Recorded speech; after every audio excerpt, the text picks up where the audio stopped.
todos ustedes, le agradecemos la presencia en la apertura de este acto académico que es ni más ni menos que la defensa oral y pública de la tesis doctoral de Darío Jiménez, titulada El dispositivo de la vivienda masiva desarrollista en Argentina a partir del caso Philip, 1961-1983, que Darío realizó bajo la dirección de la doctora Rigotti, Ana María, y que corresponde, por supuesto, a nuestro doctorado en arquitectura de esta Facultad de Arquitectura, Planeamiento y Diseño de la Universidad Nacional de Rosario. Huelga decir que es una gran satisfacción para el doctorado, yo soy director, lo digo por las dudas, del doctorado, que estemos haciendo esto. La verdad que llegar a esta instancia es siempre un motivo de gran satisfacción. Para completar esta breve presentación, voy a leer el artículo 31 de nuestro reglamento del doctorado, que trata justamente de la defensa de tesis. Se entiende por defensa la instancia oral y pública en la que el doctorando expone los resultados y los aspectos más relevantes del proceso de elaboración de la tesis en un tiempo no mayor a 45 minutos, tras lo cual puede ser interrogado por los jurados en relación a los puntos que estimen adecuados. Se considerará a la defensa no solo en su vertiente discursiva, sino también como rito académico en el que el sujeto se involucra ya no como estudiante, sino como investigador. El jurado deberá analizar tanto las estrategias discursivas como los recursos argumentativos que son empleados por el doctorando en la construcción de su discurso. Bueno, cumplidas las formalidades, lo invito al doctorando a que empiece su disertación. Yo lo voy a avisar cuando estemos llegando a los 45 minutos para facilitar el proceso. Si vos preferís... No, avisame. Okay. Igual yo me tomo. Bueno. Adelante. Bueno, muchísimas gracias a todos y todas. Después agradezco mejor.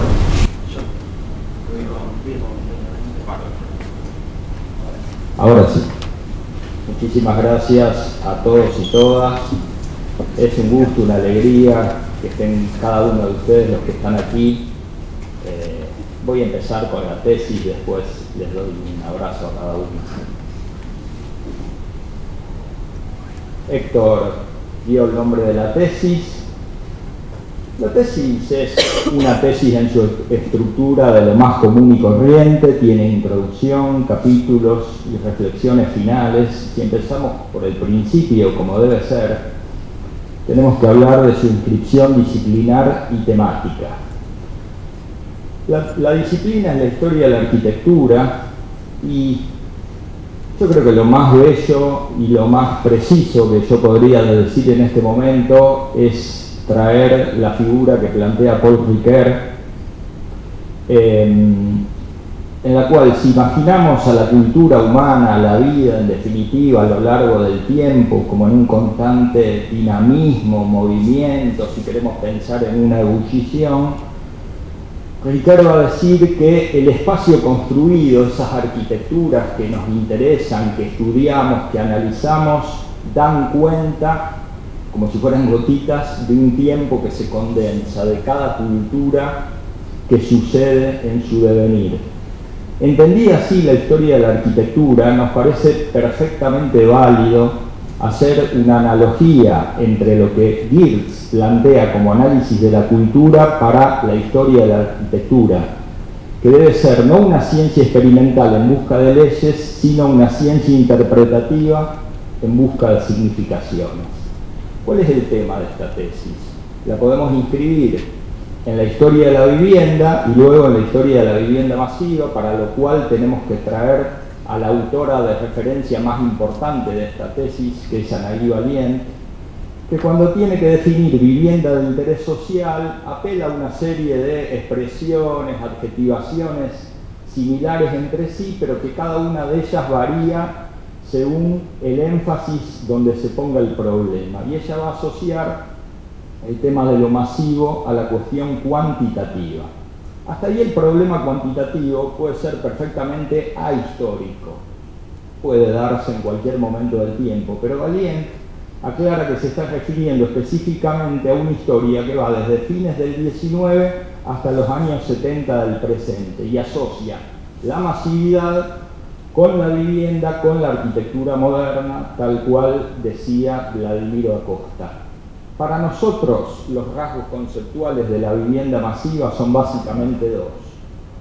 Uno histórico y sociopolítico, en el cual nos referimos al momento de la historia en que la vivienda masiva fue un poco el gran remedio para el gran mal del déficit habitacional. Pero por otro lado hay rasgos formales, materiales y arquitectónicos en los cuales podemos detectar una verdadera cultura del proyecto de la vivienda masiva, donde hemos detectado que los conjuntos habitacionales han sido concebidos como islas urbanas, apelando a una arquitectura de repetición e industrialización, un lenguaje depurado y abstracto e imaginarios de modernidad y desarrollo. Justificación y objeto de estudio. Nuestro caso Field, entendido como caso límite, expresión que tomamos de Carlo Ginzburg, el autor de su obra emblemática El queso y los gusanos, donde él rastrea e investiga las memorias de un personaje olvidado, Menotti, un molinero del siglo XVI de Friuli. Y Ginzburg que dice que se pueden encontrar esos elementos convergentes que en otras investigaciones han aparecido dispersos, apenas mencionados. Se pregunta si esa investigación puede ser representativa y contesta que sí, porque permiten circunscribir las posibilidades para él de la cultura popular, para nosotros de la vivienda masiva desarrollista, que solo se advierten a través de documentos fragmentarios y deformantes. A este modo de practicar la historia, que habitualmente se denomina microhistoria, Levi plantea que es un método y no una teoría porque permiten plantear problemas y realidades que escapan a las lecturas inmediatas y, pongo énfasis, sugieren nuevas preguntas generales. Esto es una condición esencial de la microhistoria. No basta que se dedique a estudiar casos poco analizados. Lo que se trata es que el análisis de esos casos planteen interpelar, poner en crisis lo que dicen las historias generales. Tiene esa ambición. Entonces, por eso tiene esa crítica a la historiografía que apunta a generalizar las conclusiones. Revel, otro de los autores que practican la microhistoria, dice que tiene un carácter empírico, por lo tanto no hay estatutos teóricos y que es inseparable de una práctica del historiador.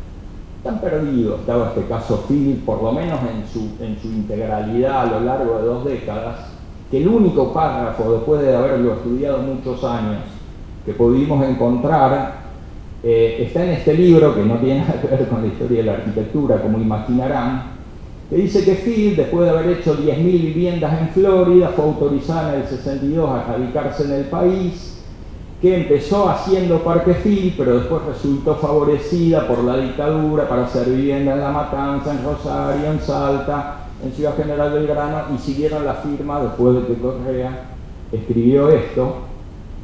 Ese era el único párrafo. Esta es la única publicidad donde por ahí abajo dice otras realizaciones, donde Phil se dedicó a consignar, hasta ese momento había hecho 7.000, 8.000, después hizo más de 10.000 en 20 años en el país. Y planteado este caso tenemos que traer las referencias fundamentales, teóricas, epistémicas y metodológicas. Para eso vamos a la figura del dispositivo de Michel Foucault, que dice que es un conjunto heterogéneo que toma tanto lo dicho como lo no dicho, lo discursivo como lo no discursivo, y el dispositivo es la red que puede establecerse entre esos elementos. Que entre esos elementos existe un juego de cambio de posición. Nosotros en 20 años tenemos todo tipo de cambios, y que habiendo tenido la función principal de responder a una urgencia, tiene una posición estratégica dominante. Deleuze reemplaza y propone la figura del ovillo multilineal en vez de la red, pero está hablando de lo mismo, y Agamben retoma la figura de la red y aporta este tema de que es un cruzamiento de relaciones de poder y de saber. ¿Qué hay del desarrollismo? vamos a adherir a lo que plantea Cavarocci o vamos a pensarlo como él lo piensa, que es una visión que no se agota en la economía y que parte del diagnóstico de que América Latina tiene un atraso estructural, por lo tanto hay que desarrollarla y que el modelo del desarrollo van a ser las sociedades industrializadas del Atlántico Norte.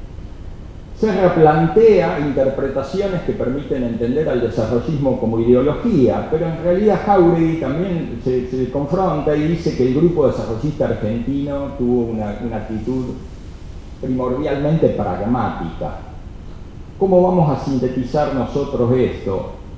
Si lo vemos al desarrollismo en general, creemos que el inicio es muy preciso y unánime, que se da en la presidencia de Frondizi, pero el final es difuso y bastante discutible.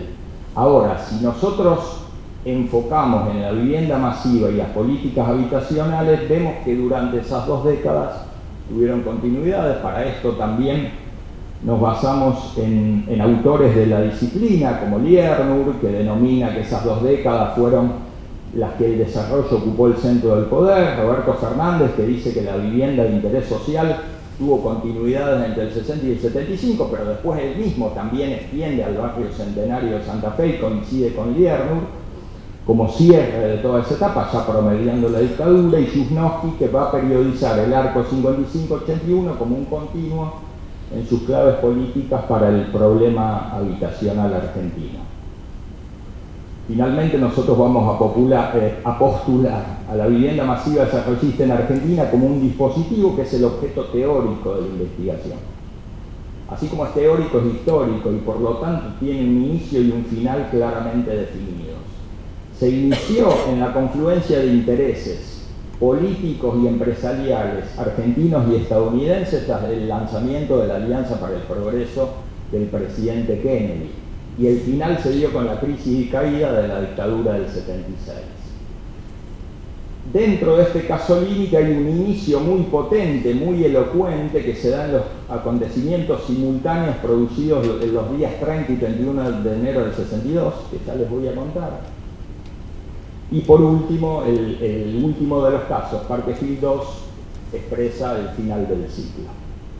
La hipótesis y los objetivos son sumamente simples. Es plantear que la construcción histórica que posibilita el caso Field va a dar cuenta de la vivienda masiva desarrollista en Argentina como dispositivo de una dimensión histórica insoslayable a partir de una doble mirada temporal. Desde el análisis micro de cada conjunto pueden postularse fases cronológicas y si vemos el caso Field en su integralidad se pueden definir rasgos identitarios que en tanto que nuestra historia no está centrada en Buenos Aires, va a permitir interpelar a los conocimientos sostenidos desde miradas generales u otros estudios de caso. El objetivo será realizar dicha construcción a través de estos ejes problemáticos, en los no discursivos demostrar la existencia y rasgo de una particular cultura del proyecto de la vivienda masiva en el país en este periodo, diferenciada de otras etapas históricas, y en los discursivos definir objetivos y mecanismos de gestión de las políticas, contenidos de sentido de mensajes del Estado y los empresarios, protagonismo y complementariedad de dichos agentes, perfil de los destinatarios. Estado de la cuestión. Bueno, ya nombramos que nuestra principal autora de referencia es Anaí Valient, que tiene una bibliografía muy extensa en los temas que ella ha investigado. Sintetizamos en 3 líneas, yo diría de mayor orden de acuerdo a mayor desacuerdo de las cuestiones que ha planteado Valient, su empleo del concepto de vivienda masiva, su caracterización histórica general, y ella plantea la postulación que en el golpe de Estado del 76 se cortó la vivienda masiva en el país. Nosotros se lo vamos a discutir, vamos a decir que incluyó la dictadura también. Y también mencionamos que Valient ya usó la categoría de dispositivo, pero en el proceso de la Casa Moderna Argentina, entre 1870 igual, fue en principio un enunciado. Hay 3 tesis que han sido importantes para construir esta, que son las de Leandro Benmergui, la de Adriana Macida y la de Gabriela Gómez, que tienen coincidencias temáticas y temporales con nuestra tesis, Como verán, todas tienen estudios de caso en lo que se refiere a Argentina de Buenos Aires. Y después, bueno, hay autores y cosas que hemos relevado por ahí. La estructura de la tesis empieza con un capítulo 1, que es 50 páginas hablando de 2 días, que son las cosas que sucedieron en esos 2 días. La aprobación en el Consejo Deliberante de la urbanización para hacer Parquefil, la publicación en el boletín oficial de la ley que decía que era la nación la que iba a poner el dinero para construir o reconstruir los accesos a Rosario, la renuncia como intendente de Rosario y proclamación como gobernador. Después no pudo asumir por la intervención y la anulación de las elecciones de Carballo, ese político líder del desarrollismo en Santa Fe, y el acta final de la reunión de cancilleres en Punta del Este. Todo eso sucedió esos 2 días. Después vamos a tratar capítulos de caso, la expresión importada de Parquefil, la expresión expulsora de Ciudad General Belgrano en La Matanza, la expresión satélite de los barrios del Tribuno Intersindical en Salta, la expresión corporativa de Barrio Rucci y la expresión vaciada de Parquefil. ¿Qué van a contener cada uno de esos capítulos? Para eso traemos a Dalorzo, que nos dice que cuando Foucault asocia la formación discursiva de la delincuencia con la formación no discursiva de la arquitectura panóptica, no lo hace naturalmente, él necesita un dispositivo para ajustar. Nosotros vamos a usar para eso las reflexiones, y cada capítulo tiene introducción, presentación del caso y antecedentes. Los no discursivos vemos la escala urbana y la edilicia, los discursivos los dividimos en gestión y política, publicidad y imaginarios, y en el final hacemos ese ajuste y las reflexiones. Por último, en las reflexiones finales se cuenta una mirada más introspectiva respecto del dispositivo estudiado, qué aportes hace la tesis a los conocimientos generales, y unas palabras de cierre. Vamos a los capítulos. Capítulo 1, lo que pasó en esos 2 días, en un análisis sincrónico. Bueno, empezó a las 10 de la noche, terminó a las 2 de la mañana en el Consejo Deliberante, un debate hermoso, que nunca me cansé de leerlo, de los cuales les traigo 2 párrafos. Desde la oposición, que Plácido Grela advierte que la plata de Phil no es solamente de Estados Unidos, y plata robada de la Cuba de Batista, y el oficialismo triunfante de Arino, que dice que esto es beneficioso y que donde venga la plata no importa demasiado. El artículo 1 de la ley publicada el día 30, que dice que la nación va a ejecutar esos accesos camineros a Rosario, que casualidad Phil compró en la esquina, de donde estaba la circunvalación, de todo lo que se iba a hacer con la avenida de la Travesía y donde salía la autopista para Santa Fe, entre otras cosas gestionada, como ustedes ven ahí, por Carballo, el intendente transformador, que no solo se jactaba de transformar la ciudad, sino que él había liderado este tema de las obras infraestructurales. Y por otro lado, el acta final de la conferencia de Punta del Este, donde es expulsada la delegación cubana, donde el propio canciller dice que la Alianza para el Progreso de Kennedy, con toda su agenda asistencialista y de lucha contra el hambre y qué sé yo, viene con el anticomunismo. O sea, hay que comprar el combo todo junto. Si rastreamos la escala histórica, vemos que Kennedy lanzó la Alianza para el Progreso en marzo, y en abril Mr. Newton Arfield estaba buscando terrenos en Argentina. Los encontró en junio, parece, porque el 1 de julio los compró, y meses después consiguió la aprobación. O sea, empezaron a vender antes, como consignan diarios y demás. Si rastreamos qué pasaba con esos caminos que había aprobado la nación, que iba a solventar, tenemos que rastrear cómo en esas décadas, en esos mecanismos planificadores que explica Ami en su tesis, ese terreno que está ahí grisado pasó de ser de la periferia a un lugar estratégico para el crecimiento de la ciudad. Bueno, la crisis que se lleva puesto a Frondizi, que 3 días después de esto inaugura las obras del túnel subfluvial y dice que no presidirá jamás un gobierno títere y duró algunas semanas más. Y el discurso inaugural del presidente Kennedy, que cuando lanza la Alianza para el Progreso dice que va a ayudar a hombres y gobiernos libres a deshacerse de la cadena, pero que van a estar atentos para oponernos a la agresión o subversión, le faltó el adjetivo común. La expresión importada. Voy rápido, pero es así. El proyecto a escala urbana de Field se muestra en el plano de Rosario como absolutamente autónomo y excepcional, es esa figura tan contundente, cuyas células son esas manzanas plásticas que se doblan, se hacen L, se hacen T, que sirven para recintar de alguna manera esa parte de ciudad para que sea bucólica y que tenga ese carácter de barrio jardín americano. Tiene una centralidad muy potente que se ve en esas manzanas circulares, en las cuales nunca se construyó nada, por lo menos en esos años. A nivel edilicio, cuando uno iba a comprar son varios modelos, pero hay un solo proyecto, y en realidad está basado sobre todo en el tema de la materialidad, porque lo que radicó Field en el país son bloqueras que escupen bloques de cemento cada tanto por minuto, planta hormigonera, camión mixer, allanadora de hormigón, toda una serie de tecnología que tiene que ver con los cementicios. Para resolver las viviendas hay como un acuerdo, ¿no? En una planta que tiende a lo cuadrado, con muros portantes, en el medio está la cumbrera, y la espacialidad es muy estática y minimizada. En lo discursivo, gestión y política, Field llegó en el 61, firmó en el 62, pero tuvo que esperar hasta el 65 a que el Congreso de Estados Unidos apruebe las partidas y apruebe los créditos, y por lo tanto, tanto en las revistas norteamericanas como en los discursos de los legisladores, están impregnadas de esa retórica asistencialista de desarrollo y también de oportunidad de negocios para empresarios para invertir en Latinoamérica con créditos blandos.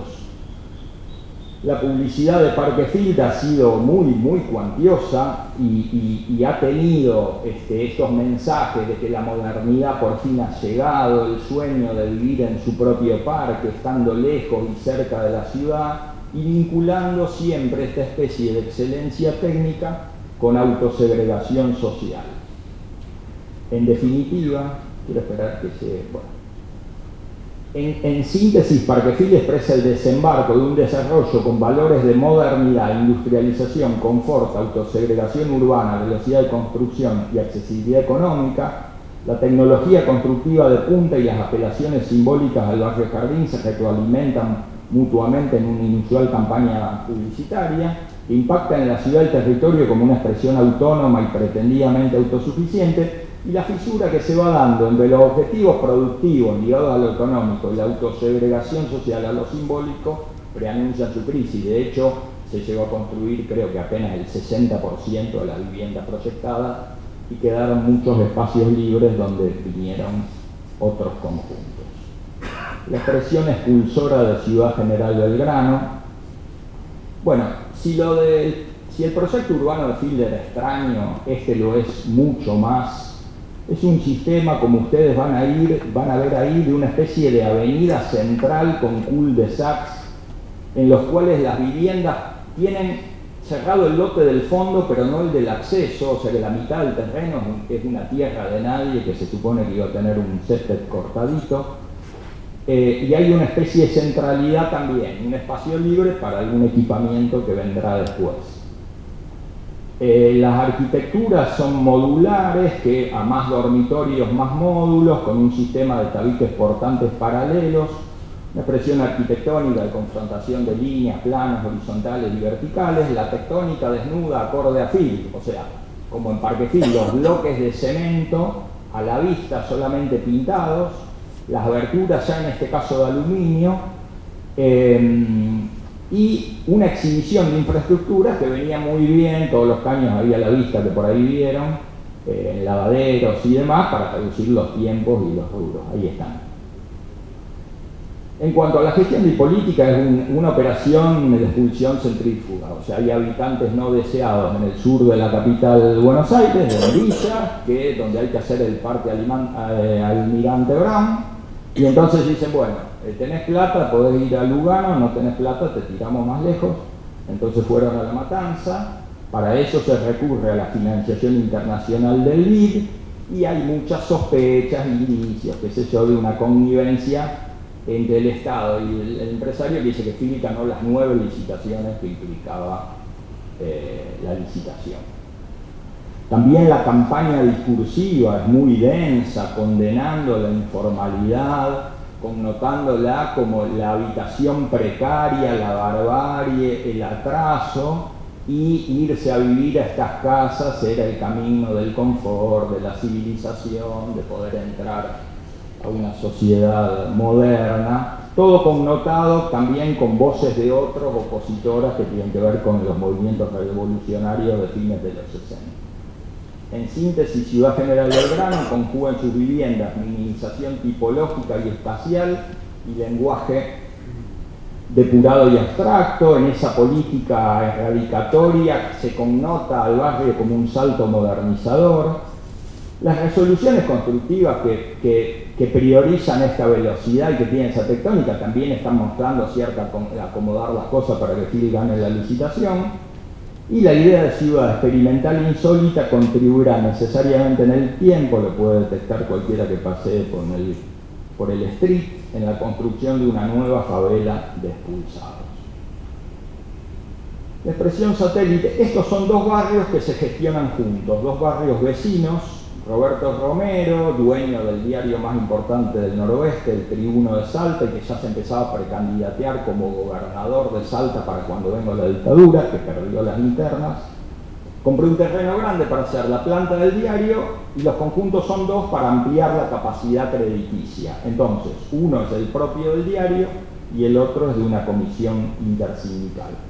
Cuando vean una imagen, esta es actual, que anda por ahí, van a ver que, ahora viene, que el terreno está absolutamente distante, muy distante del tejido ocupado de la ciudad de Salta, por lo tanto hay que ir ahí a la ruralidad a estirar estas calles, y que el proyecto urbano es unitario y que más allá que sean dos barrios siempre se repite el mismo lote para poder alojar cualquier modelo de vivienda.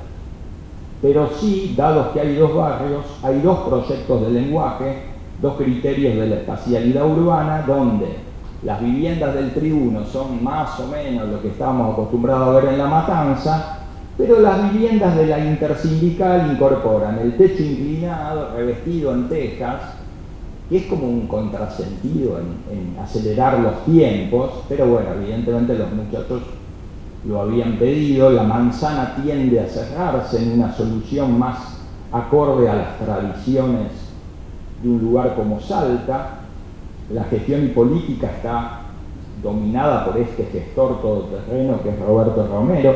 El protagonismo del ministro Manrique, que es un político, ministro de Bienestar Social de la NUCE, que está visitando las provincias, inaugurando obras, activando créditos en una salida de la dictadura de la NUCE que sea lo más elegante posible. De hecho, él se candidateó a presidente después.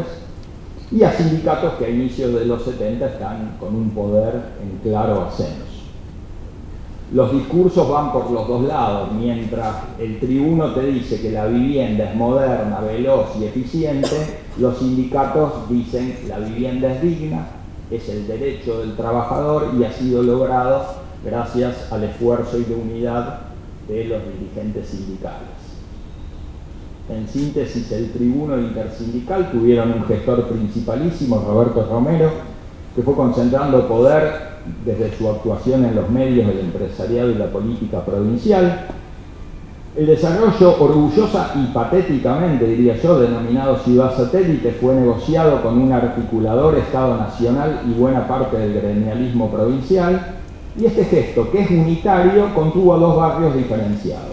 El Tribuno respondiendo a las lógicas de Phil que ya conocemos, y el intersindical alterando parcialmente aquellas lógicas por la presión sindical para transmitir tradición y filiación política. Barrio Rucci.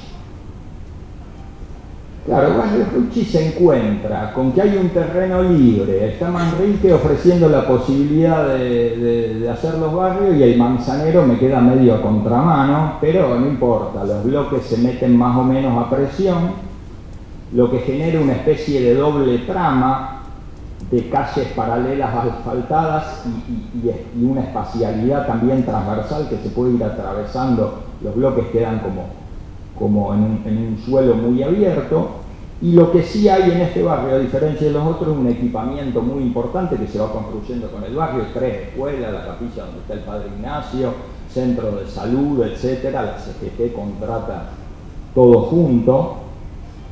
En cuanto a lo edilicio, la célula ya no es el lote, sino el bloque. El bloque es el que se va repitiendo, se pueden adosar unos con otros, pero siempre son esos que ven ahí con departamentos de 2 y 3 dormitorios. Hay una estética de confrontación de planos portantes y transparentes, muros de vidrio, carpintería de aluminio.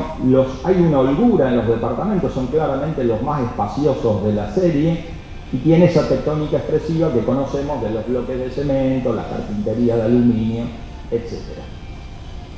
En cuanto a la gestión y política, nuevamente Manrique, que es quien inicia la gestión del barrio, pero después las obras empiezan bajo el peronismo del año 73, la dirigencia sindical que hace posible y una empresa que aparece muy en segundo plano porque está un poco mal vista, más en esa zona por los residentes de Parquefil, que consideran que huyó dejando las cosas más o menos, y el sindicalismo opositor también aprovecha para decir cómo la CGT contrata con esta empresa, etcétera, como se imaginarán. Y en cuanto a los discursivos de la publicidad imaginaria, obviamente, como pasaba en Salta, siempre el sindicato ha sido el que se ha ocupado de gestionar y proveer estas viviendas, el empresario es el soporte técnico con estos valores de los que ya hemos hablado. Hay una alianza que posibilita el barrio que es la dictadura en retirada, la empresa cuestionada, pero el sindicalismo local es el que está muy en ascenso. Esta complejidad no impide igualmente que sea muy coherente esta alianza de poderes reales, diría yo, que es el sindicalismo y el empresariado, y esa industrialización, velocidad y tectónica operan para la provisión de una significativa cantidad de viviendas para la ciudad, comparativamente confortables y de calidad, ofrecidas a los trabajadores con equipamiento y conectividad urbana. El último de los capítulos de caso es Parquefil 2, que fue construido en la parte sur, perdón que no lo dije, Barrio Rucci había sido construido en la mitad como norte, donde no se habían hecho las casas de Fil. Parquefil 2, eso que ustedes ven al sur. La reforma urbana es muy pragmática, tiene gestos disciplinares de que están llegando los 80 en continuar ciertas calles, poner los bloques paralelos a los... O sea, ya no son tan platos voladores, son platos voladores pero con mejores modales. Y hay una clara resignación de centralidad. Acá el único equipamiento que hay, bueno, era la dictadura, una subcomisaría y alguna otra cosa que anda por ahí.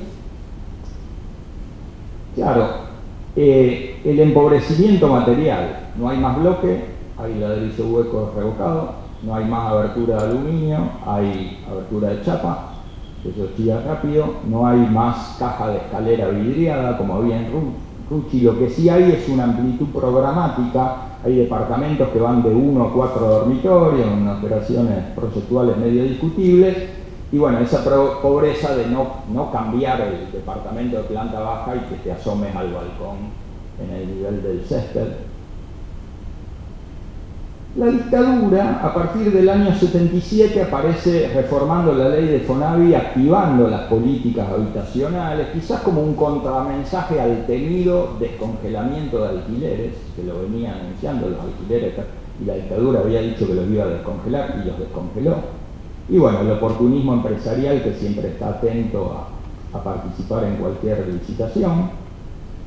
Y lo discursivo yo diría que combina una parte más dura, digamos, el ministro ese que anda por ahí con el exceso de pensamiento, vinculando las carencias habitacionales con la subversión, el terrorismo y ese tipo de cosas, las políticas de expulsión, pero acá, postmundial, también hay discursos como de revalidación política, de una salida ordenada y ese tipo de cosas, más allá de las acusaciones de discrecionalidad en la asignación de las viviendas, en este caso de Rucci, que ya se empezaban a asignar. Por lo tanto, Parque Field 2 expresa inequívocamente ese fin de ciclo de Field en el país, ya que su vaciamiento material y su pérdida de calidad arquitectónica muestran el abandono de las características distintivas de la empresa. O sea, una empresa como Field, ya si va a ser ladrillo hueco, deja de tener sentido. El marco es una dictadura que, tras su fase más represiva y sangrienta, post-78, intenta iniciar otra buscando validación en los sectores menos politizados,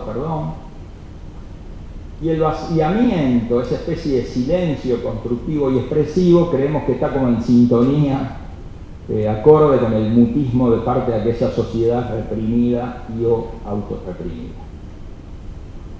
Bueno, vamos a las reflexiones finales.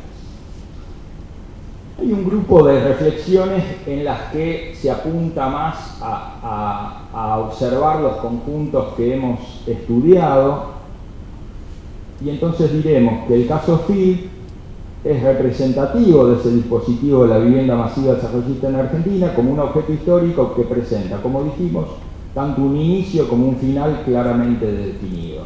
El desembarco estadounidense expresado en el barrio Parque Field y el agotamiento y final del proyecto de la dictadura 76-83. Identificar esos momentos sugiere para su comprensión un esquema como tripartito, bueno, un inicio, un desarrollo y un final. No es válido para todas las categorías, pero esto hay que leerlo en la tesis. El dispositivo se expresó en el tiempo, en sus elementos no discursivos, mediante la invariabilidad en el tiempo de una cultura del proyecto que en este caso creemos que se advierte en esa identidad material expresiva de los bloques y demás de Field. Esa identidad en realidad logró consolidarse, creemos nosotros, no en Parque Field, sino a partir del segundo conjunto, el de La Matanza, donde hay una especie de hibridación entre el saber y el poder de la empresa estadounidense y las realidades posibilidades locales. Parque Field tiene aberturas de madera, por ejemplo. Entonces la aparición del aluminio da otra velocidad, otro tipo de situaciones. El último de los conjuntos, Parque Field 2, ofrece una resolución alterada por degradación y vaciamiento de estos rasgos identitarios en lo arquitectónico, lo que habla de la crisis de final de ciclo. Posteriormente al arribo de Field en Argentina, fueron 3 leyes medulares en relación a lo habitacional en el 67, 72 y 77, las 3 en gobiernos militares, las que reactivaron las políticas habitacionales en el país, y de alguna manera cada uno de estos conjuntos es hijo de alguna. Estas leyes retroalimentaron políticamente el mismo ciclo. O sea, esto se está cayendo, le ponemos combustible. Y eso sucedió en el 72 con Manrique y Lanuse, y sucedió en el 77 y había sucedido en el 67. Y esta alimentación fue la que hizo sostener el modelo durante 20 años. Los sucesivos gobiernos, los militares y los democráticos, fueron reformulando el sentido inicial, aquel de Cuba y la Guerra Fría y todo eso, pero siempre en general profundizando su naturaleza modernizadora, de orden y control social, con la generación de negocios de conveniencia entre el Estado y las grandes empresas. Finalmente, la red de elementos discursivos vinculados a la publicidad y maquinarios sociales fue heterogénea, pero fue emanada en general por un Estado más bien autoritario, por empresas y corporaciones con vocación expansiva, ya sea por lucro o por protagonismo político, y los contenidos publicitarios también fueron heterogéneos, girando en torno al eje del progreso individual y familiar, de la inclusión en una sociedad moderna y capitalista, y en el caso de las organizaciones sindicales, de satisfacción de un derecho ciudadano. Aportes de la tesis. ¿Qué le aporta esta tesis a los conocimientos sobre la temática? Vamos a ver. Para esto nos valemos de este texto de Jacques Ellul, perdón, profesor Saúgo, que no le gusta tanto. Rebel cuenta que en la película Blow Up, que en realidad está inspirada en un cuento de Cortázar, este fotógrafo londinense capta una escena urbana en la cual, cuando pone sus fotografías bajo la lupa, cambia lo que el tipo capta. Entonces, esa variación en la escala le permitió pasar de una historia a otra que logró comprender. Esa lección es la que nos sugiere la microhistoria. Ampliamos la lupa y vemos cosas nuevas. ¿Qué cosas nuevas creemos que nosotros vimos? Esta continuidad en 20 años, de esta cultura proyectual, que para nosotros está muy clara, que ha expresado a los conjuntos como islas urbanas, como una repetición siempre indiscriminada de una cédula modelo distribuida en el espacio en grillas, con el énfasis proyectual en la construcción, en la cuestión constructiva, con industrialización, reducción de rubros, de tiempo de ejecución y de mano de obra, y un lenguaje y una tectónica acordes a dichas soluciones. Las tipologías de vivienda tuvieron escasas innovaciones respecto de los clichés conocidos. En lo simbólico se detectan dos apelaciones, las más, una asepsia de una forma más bien abstracta, y los dos casos que tenemos de las evocaciones del chalet. Este concepto de cultura proyectual es histórico, está ligado al desembarco yanqui del 61 y al contexto disciplinar y político de esas dos décadas. Esto lo diferencia sustancialmente de las culturas proyectuales de otras etapas del país, y me refiero muy específicamente a la vivienda masiva que se hizo en la decena de los gobiernos de Perón. Esto está explicado un poco más en la tesis, pero hay otra concepción de la mano de obra, de los objetivos, etcétera, etcétera. La escala de los estudios históricos en vivienda masiva. Nosotros pensamos que no se ha construido al momento una historia de la vivienda masiva de escala nacional, especialmente en esas dos décadas, que lo que hay son trabajos sobre Buenos Aires, los más, y otros estudios de caso que no son de Buenos Aires, pero que no pretendan proyectarse a una escala nacional. Nosotros cuestionamos lo que en algunos de los casos de trabajos de Buenos Aires hay, que plantean que, bueno, lo que pasó en Buenos Aires de alguna manera condensa lo que pasó en el país, con una especie de extrapolación mecánica. Para nosotros queda demostrado que los casos no porteños evidencian una menor incidencia de la política planificadora del Estado Nacional, un mayor protagonismo de la iniciativa privada, un menor peso de la componente represiva, unas lógicas diferentes en las conformaciones de la periferia, etc. Es otra cosa. También nos parece frecuente pensar que las arquitecturas de los conjuntos habitacionales son meras consecuencias de las políticas estatales. Esto también me parece que se pone en crisis, porque en realidad lo que vemos aquí es que el Estado ha posibilitado cierto marco legal y de financiación, y después la iniciativa ha estado predominantemente en los privados, por lo menos en estos casos, que son los que actuaron. El caso de Romero, por ejemplo, que inventó todo eso. Y que hay que decir también que en estas dos décadas fueron los gobiernos militares los que tuvieron un rol más definitorio en reformular estas políticas, con las motivaciones que sean: expulsar población, reprimir o exhibir una especie de acción social como una especie de analgésico, es decir, bueno, también hacemos vivienda. La población destinataria también es un abanico muy amplio, no son los sin techo, digamos, ¿no? O sea, ha incluido sectores medios con expectativas de ascenso, en muchos casos cuando es operador privado, como Filo Barrio del Tribuno, con adquirente privado, tiene una connotación de voy a hacer un negocio, como también hay sectores informales expulsados. Y en el caso de los sindicatos, los destinatarios son familias de las personas afiliadas a los gremios, que en ese sentido se refuerza su identidad y su pertenencia laboral y cultural tomando participación en estos emprendimientos habitacionales. Palabras de cierre. Carlo Ginzburg dice que en el Queso y los gusanos, aquel del molinero friulano, él al reducir la escala tuvo que transformar un libro lo que para otro estudioso hubiera sido una simple nota a pie de página de una historia general. Nosotros somos totalmente conscientes que esto en una historia general, si aparece muy chiquito. Se pregunta también por los motivos, bueno, eso no es aquí.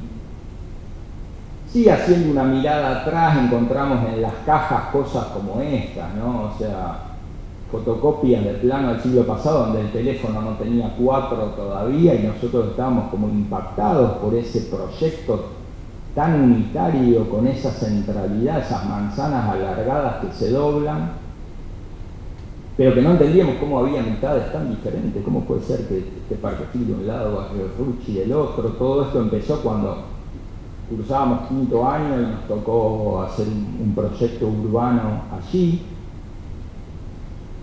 Y cuando fuimos adscritos de la cátedra de historia en los 90, decían, bueno, que los chicos, junto con Horacio Premoli, mi compañero, bueno, que den una clase sobre los conjuntos que están estudiando, que ahí está el borrador de lo que hablamos. Me acuerdo que cuando terminamos, que los docentes en general te felicitan, uno dijo, todo muy lindo, pero la arquitectura ¿dónde está? Algo de razón tenía, o sea, por lo menos fue muy sincero, y yo después asocié un poco a esto de Tessner, ¿no? La Catedral de Lincoln es una obra de arquitectura, una nave para guardar bicicletas es una construcción. Desde esa perspectiva de la arquitectura con mayúscula, nuestros conjuntos eran más lugares para guardar bicicleta que una catedral. Entre paréntesis, no la conozco, la Catedral de Lincoln. De todas maneras, bueno, nunca nos interesó tanto eso, siempre creímos en esta posibilidad de descubrir a través de los casos inexplorados, de velar sentidos de las etapas históricas. Por eso me voy a permitir leer esta cita de Levi con la que me identifiqué mucho después desde la perspectiva de la tesis. La historia local, el hecho de que yo haya estudiado conjuntos habitacionales en esta tesis, es casual. Lo que tratamos es ver si estudiados con el microscopio podían decirnos más, algo que a escala mayor no conseguíamos ver. Nunca diré microhistoria o historia local como sinónimos, como que fueran lo mismo. Yo me ofendería mucho si fuera considerado el historiador de Parque Gil. O sea, la verdad, me identifico totalmente. Los conjuntos que he estudiado, dedicado muchos años, los considero sin ningún interés, de los que no he escrito la historia. He podido escribir una historia a partir de ellos. Spinetta escribió una canción en el 80 y algo, que se llama Yo quiero ver un tren, en el cual el que quiere ver un tren es como un sobreviviente de una guerra neutrónica. Se despierta y no hay más trenes, objetos cotidianos, una serie de cosas que las añora, al menos por la falta. Cuando él canta, esa es la imagen en el recital del MTV, hace una especie de recitado que está todo mal redactado, pero como explicando la canción, dice que una estatuilla del siglo IV era una pieza invalorable para todos los museos, los bancos, la tenían guardadas porque valen una bola de mosca. ¿Y qué era? Era un jarrón del siglo IV. O sea, era algo que no tenía. ¿Qué valor tenía? Por un lado que lo había perdido, pero yo acá volvería a lo de Riquet, porque ese jarrón permitía reconstruir, circunscribir, indagar aquellas culturas del pasado. El jarrón en sí no servía para nada, estaba en el Louvre, desapareció todo. Quizás una locomotora sea la fucking Gioconda. Yo tengo la aspiración que estos conjuntos que sirven para bastante poco, desde la interpelación que puedan hacer a las historias generales, puedan ser humildes fucking Giocondas. Muchas gracias a ustedes, a la facultad, a la universidad pública.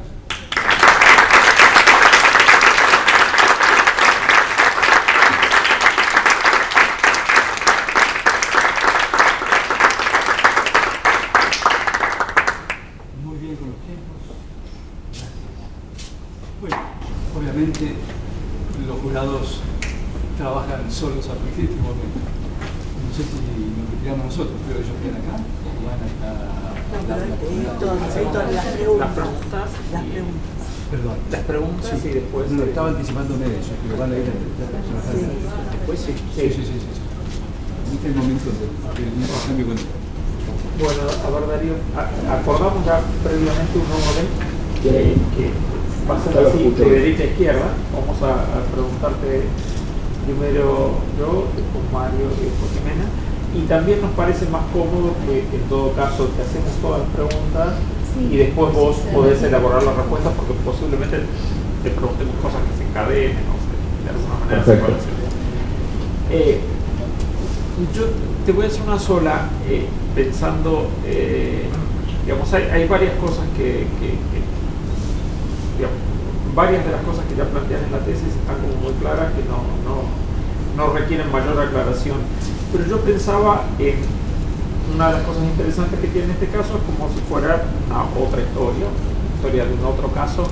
Y si vos pudieras ensayar las hipótesis de en qué dimensiones o en qué puntos esa otra historia se cruza con la historia disciplinar paralela del mismo periodo, y en qué puntos se distancia, o sea, cuáles podrían ser los puntos de contacto con la historia que nos han contado, que nos contó Lierno sobre esa misma época, y cuáles pueden ser las diferencias, digamos, en dónde se aleja y en dónde se sale.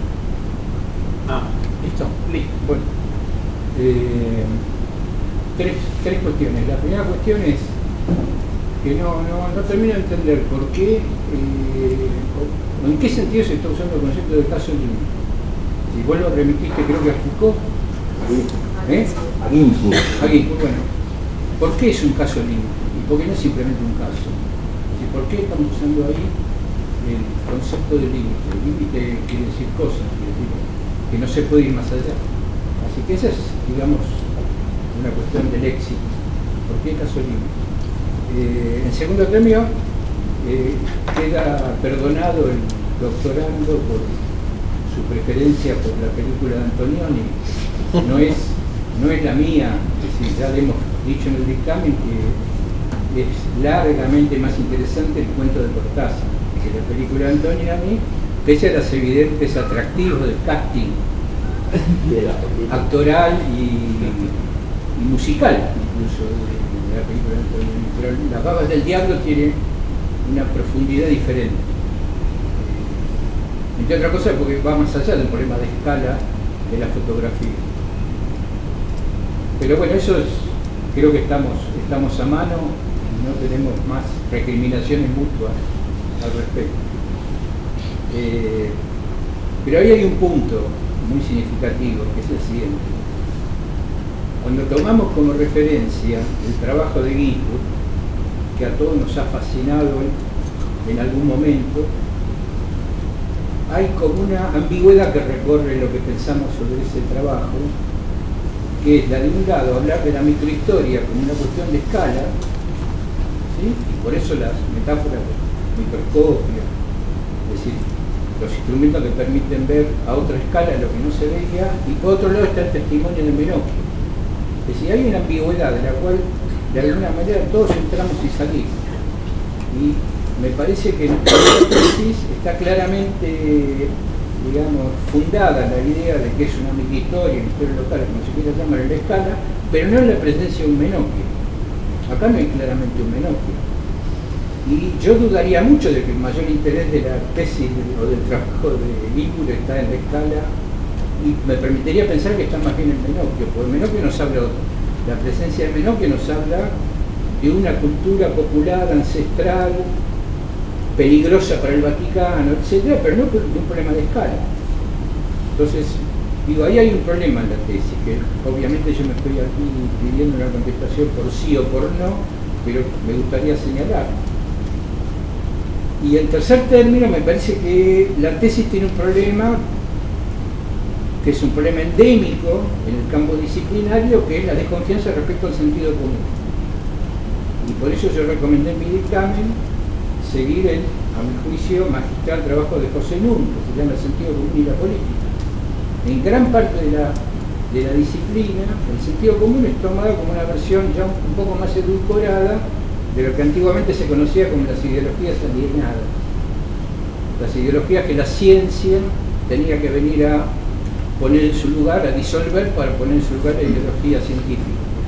Entonces me parece que la tesis también está navegando al costado de esa problemática, y es cierto que, digamos, resolver una descripción, una síntesis del sentido común es una tarea que escapa a la capacidad de una tesis de esta escala y probablemente a muchas otras puntas, pero quisiera señalar ese problema porque está ahí todo el tiempo, y sobre todo cuando uno se acerca también por imperio de la escala, por ejemplo, a los tejados de La Matanza, aparece el fantasma del sentido común arquitectónico, que en mi criterio es la tipología. Si el tipo arquitectónico es el sentido común llevado al plano de lo no discursivo.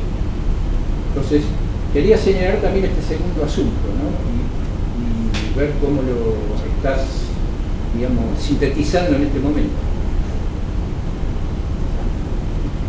Bueno, yo me voy a sumar con la pregunta o los flashes que hizo Fernando en cuanto a los aportes que este caso no canónico podría ofrecer a la discusión disciplinar, sobre todo porque en tu recorte del objeto de estudio, tanto espacial en cuanto al caso que elegís y al recorte temporal que ofreces, poniendo como inicio y cierre aspectos que tienen que ver con las cuestiones políticas, y el caso particularmente vinculado mucho al mercado, se corren de esa discusión disciplinar. Entonces, ¿qué aportes pensás vos deja este análisis, este estudio a la discusión de esta disciplina más canónica, o qué corrimientos hay? Y en ese sentido, sí, más allá de lo que presentaste, del trabajo que pudimos leer aquí el jurado, pudiste encontrar igualmente algunas variaciones que vos mencionabas como conclusiones, variaciones específicas o continuidades con esos clichés de esa arquitectura ya estudiada. Por otro lado, en tu trabajo haces un despliegue interesante de lo que es el aparato metodológico en cuanto a lo conceptual, esta idea de dispositivo que te permite abordar distintos factores que hacen a la complejidad de esa trama, esa red que permite desentrañar el caso desde todos estos aspectos, las cuestiones de mercado, las cuestiones constructivas, las cuestiones políticas, legislativas que se ponen en juego. Quería preguntarte si en cuanto al análisis puntual que vos haces de los edificios, de las construcciones, trabajaste con algunas herramientas metodológicas puntuales que te permitieron hacer ese análisis de los edificios, o simplemente fue una descripción más simple. Bueno, es bastante complejo. Yo voy a ir diciendo algunas cosas y ustedes me van recordando lo que no contesté. Una de las cosas que vincula a lo mejor lo que los requerimientos de Fernando y de Jimena en cuanto a la historiografía general, citando a la que reconozco, que es autoridad y referencia en política habitacional y arquitectura de la vivienda masiva, que es Anaí Valiente. Ella en general tiende, por lo menos en uno de sus últimos artículos, a considerar la etapa de la vivienda masiva, si bien está rastreando emprendimientos y situaciones desde fines del siglo XIX, inicio del XX, que adquiere mayor intensidad entre dos peronismos, el peronismo del 46 y el peronismo del 73, como si fuera un continuo. Nosotros creemos que, digamos, en esta tesis, y ahora puedo ampliar, por ejemplo, diferencias respecto de la etapa peronista, o sea, en este caso, a partir de esta llegada, esta avanzada de las grandes empresas y de la industrialización, lo que hay básicamente es un esfuerzo industrializador y acelerador de los tiempos muy grande, para los cuales se necesita conjuntos de una gran cantidad de viviendas, mientras que, por ejemplo, el peronismo en general ha estado ocupado por dar más mano de obra, por lo tanto se recurre a albañilería tradicional, a muros de ladrillo, abertura de madera, techo de teja, etcétera, que pudieran dar muchas veces empleo a mano de obra conocida. Esa es una, por ejemplo, de las diferencias, y nosotros creemos que a partir de lo que sucede con esta desembarco que amplía las posibilidades de financiación internacional y que posibilita esta llegada de este tipo de empresas, es una etapa muy diferente. Entonces me parece que quizá esto conteste un poco las dos cosas. Por otro lado, la historiografía general de la arquitectura, en mi visión, creo que ha tomado este tipo de conjuntos que adquirían importancia en la medida en que tuvieran firma de autor.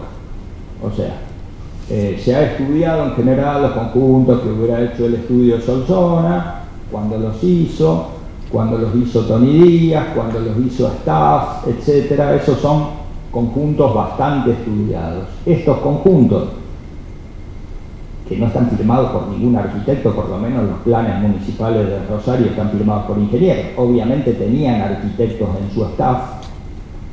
En general, entiendo que la historiografía de la arquitectura los ha considerado como una cuestión menor, que es interesante desde la política habitacional, pero no desde un análisis arquitectónico. ¿Qué más me faltaría? Por lo tanto, sí, en general, cuando se traen a colaciones en cuanto al emprendimiento, o los emprendimientos vistos como cosa global y no un análisis arquitectónico, urbano, de lo que estuvo presente allí. Eso también, me estoy confundiendo un poco quizás las preguntas, ustedes me dicen, también me parece que le da una acotación bastante precisa, ya lo dije varias veces, con el tema de los tiempos. O sea, es un proceso que creo que queda visto, y bueno, se ve en muchos de los otros casos, que esta conjunción de posibilidad de financiamiento internacional, que obviamente después cae con la crisis del petróleo y demás a nivel internacional, pero están estas leyes del 72 y del 77 diciendo, bueno, ahora el impuesto va a ser al combustible, o ahora el impuesto, cosa de que podamos seguir estirando este proceso.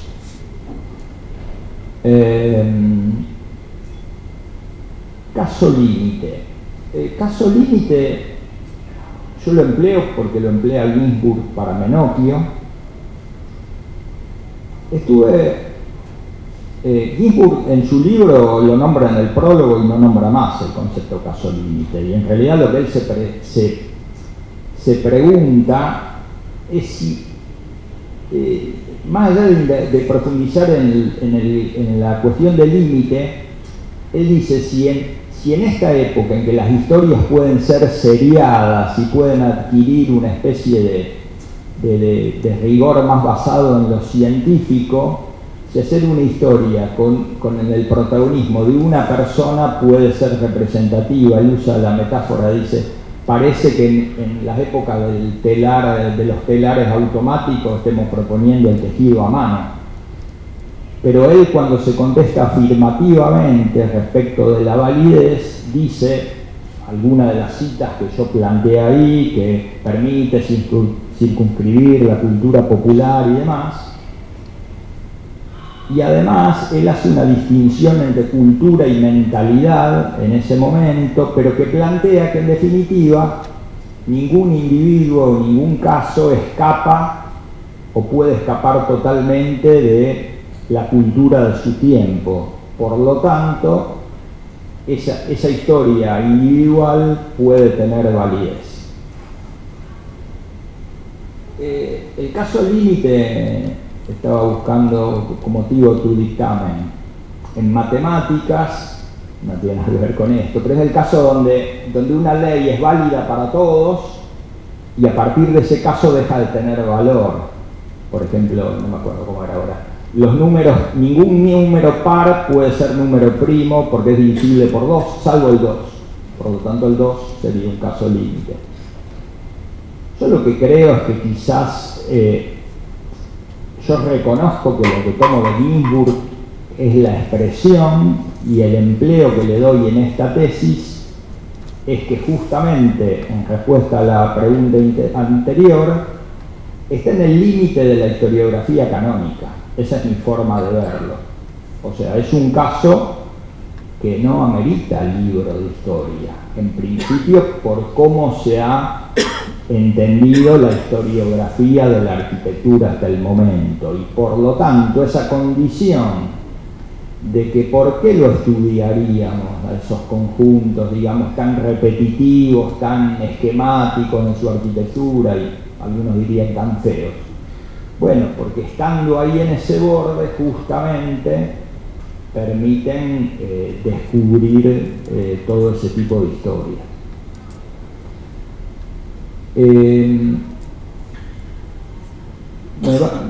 Me vas a tener que volver a preguntar el tema del sentido común, a ver si, porque no entendí bien. María. Es más un comentario, más sí. una pregunta. Vos decís que en la tesis en general se desestima el tema del sentido común. No está claro, ese es el punto. Ajá. El concepto aparece, pero a veces aparece de una forma un poco, yo diría,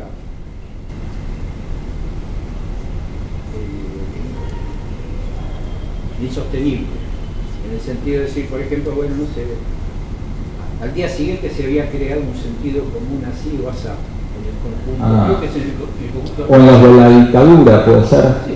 Está bien. Bueno, claro.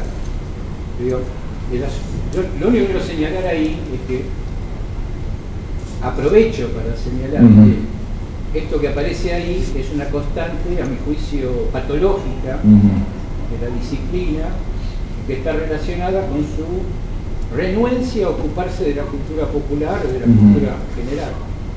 Y entonces acude de un modo oportunista, no estoy hablando de la tesis, sí, hablando acude general. de modo oportunista a la noción de sentido común, metiendo allí todo lo que le parece errado, sobre todo porque no es ella misma la que lo define.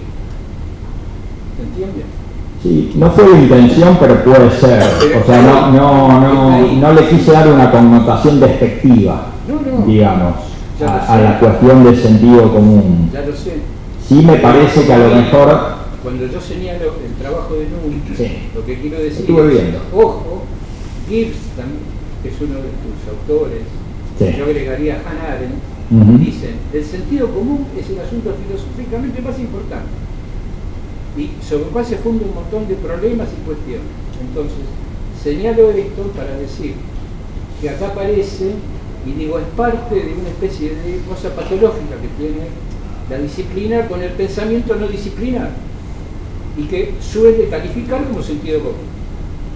Y al cual considera, posiblemente como proyección de sus propios fantasmas, como una concepción manipulable. Y en realidad el sentido común es por definición no manipulable, puesto que está diseminado en millones y millones de personas, episodios, maneras de actuar, maneras de construir, etc. Digo, ese punto lo señalo como una cuestión problemática que conviene tener en cuenta para no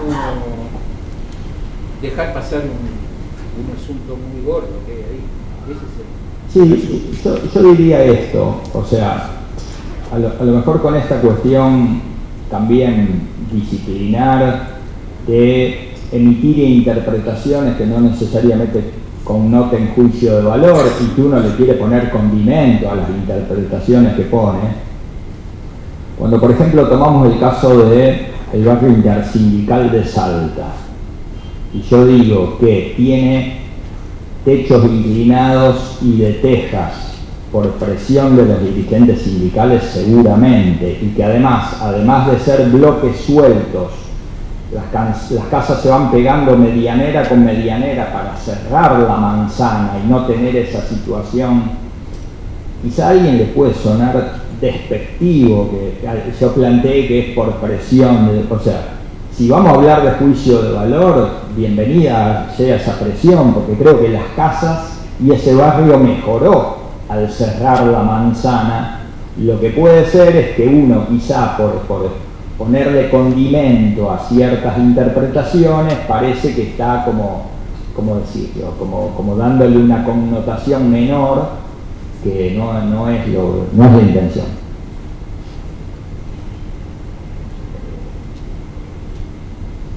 ¿Quedó algo por...?